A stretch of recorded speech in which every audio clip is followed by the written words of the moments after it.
மகிழ் திருமேனி இயக்கத்துல அஜித் குமார், அர்ஜுன், த்ரிஷா, ரெஜினா, ஆரவ் இவங்கெல்லாம் நடித்து பிப்ரவரி 6ஆம் தேதி வெளியாக உள்ள திரைப்படம் தான் விடாமுயற்சி.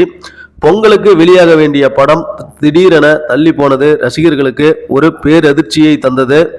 1997 வந்த ஹாலிவுட் படமான பிரேக் டவுன் படத்தோட ரீமேக்காக இந்த படத்தை உருவாக்கியதுல ஏற்பட்ட சிக்கல்கள் தான் பட வெளியீடு தள்ளி போனதுக்கு காரணம் அப்படின்னு நிறைய ரூமர்ஸ்லாம் உலாவிட்டு வந்துச்சு.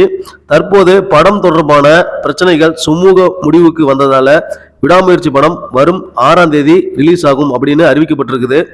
இந்த நிலையில விடாமுயற்சி படத்தின் கதை தன்னுடையது இல்லை என அந்த படத்தோட இயக்குனர் மகிழ் திருமேனி தெரிவிச்சிருக்காரு.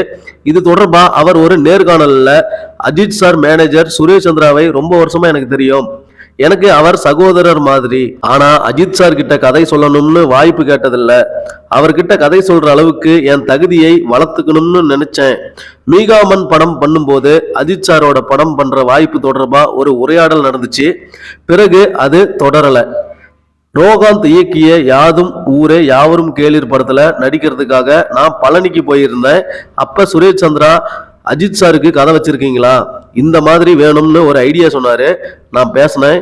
பிறகு கழகத் தலைவன் படம் முடிஞ்சு 2 வாரம் கழிச்சு சுரேஷ் சந்திரா அவர்கள் அஜித் சார் உங்ககிட்ட பேசுவார்னு சொன்னாரு. அந்த தருணத்தை என்னால மறக்கவே முடியாது.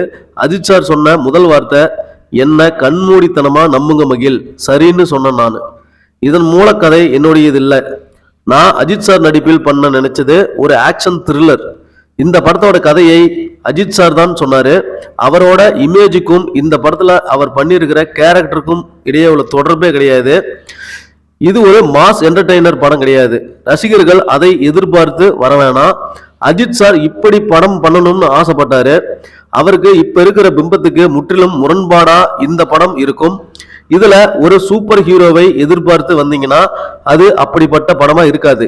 நம்மள ஒருத்தன் ஹீரோவா இருந்தா எப்படி இருக்குமோ அதுதான் இந்த விடாமுயற்சி படம்.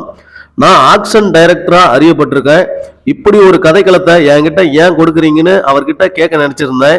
ஆனா அந்த வாய்ப்பை எனக்கு கொடுக்காம அவரே எனக்கு சொன்னாரு, மகிழ், நீங்களும் சரி நானும் சரி நம்மளோட கம்ஃபர்ட் ஜோன்ல இருந்து வெளியே வரணும், அப்படி ஒரு படமா இது இருக்கணும் அப்படின்னு சொன்னாரு. அவர் கொடுத்த கதையில அந்த மீட்டருக்குள்ள என்னால என்ன பண்ண முடியுமோ அதை பண்ணியிருக்கிறேன். முன் முடிவுகளை கலற்றி வச்சுட்டு இந்த படத்தை பார்த்தா நிச்சயமா சுவாரஸ்யமான படமா இருக்கும் அப்படின்னு மகிழ் திருமேனி தெரிவிச்சிருக்காரு. இது குறித்து உங்களோட கருத்துக்களை கமெண்ட் பாக்ஸ்ல கமெண்ட் பண்ணுங்க. இந்த வீடியோ உங்களுக்கு பிடிச்சிருந்த வீடியோ லைக் பண்ணுங்க, ஷேர் பண்ணுங்க. நன்றி, வணக்கம்.